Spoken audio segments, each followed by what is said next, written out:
نره باران وریږي او موږ سره چې کوم دی دا شین واړه موجود دي راغلي دلته کې Yollaşıyor habibi Yüreğimde derman yok Senin narin narin yarim suya کې باران هم راتلو والا دی.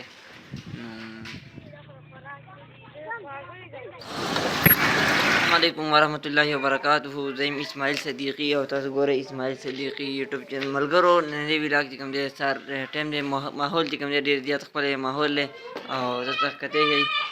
باران هم راتلو ولې ودیت هم لګېدل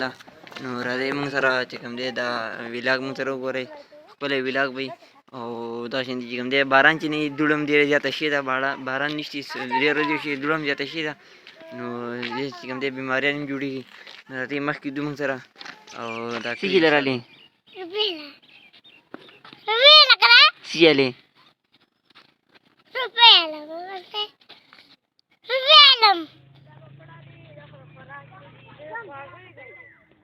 څنګه چې تاسو کتی شئ سهار ټایم دی ډېر زیات ښکلی ماحول هم دی او باران هم راتلو ولې وریځ هم راغله عزت کې موږ ناست یو ساړه هم ډېر زیات دي کمبلونه سره چې کوم دی بالینګ شروع کړه او ډېر ښکلی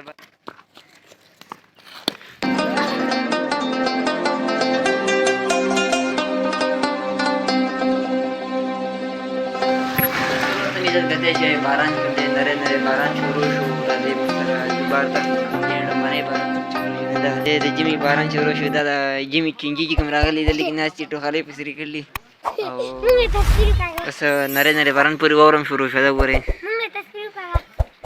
پورې دا غرونو کې چې کوم دی واوره هم شروع شوه او بس نری نری کې چې کوم دی دا ټوپۍ موپۍ سر کړلي او ډېر ښکلی ماحول دی باران هم ورېږي راځئ موږ سره ماحول انجوای کړئ غنمو ته وګورئ داسې پراته دي لکه ښه پراته دي غنم ډېر ښکلی نری نری باران ورېږي او موږ سره چې کوم دی دا شانتې واړه موجود دي راغلي دلته کې راغلي سره مکمل شت کې باران شروع شو ډېر نری نری باران ورېږي د ژمي مازدیګر دی ښکلی باران ورېږي او نورو ویډیوګانو لپاره زموږ دغه چینل سبسکرایب کړئ راځئ موږ سره تاسو ته دغه وښیو تاسو ته د باران اواز هم راځي پترو لاندې باندې کوم دی دغه ته د باران اواز راځي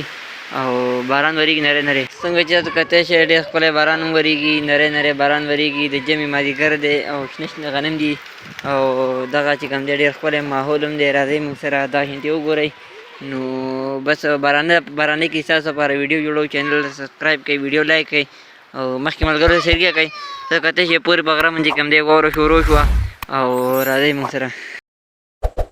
غږونه وکتو اوس چې کوم دی ماښام ټایم دی او موږ چې کوم دی دوکان ته هم لاړو بلکونه هم راواغېستو او د سباني ویلاګ دپاره موږ له اجازت راکړئ د الله په امان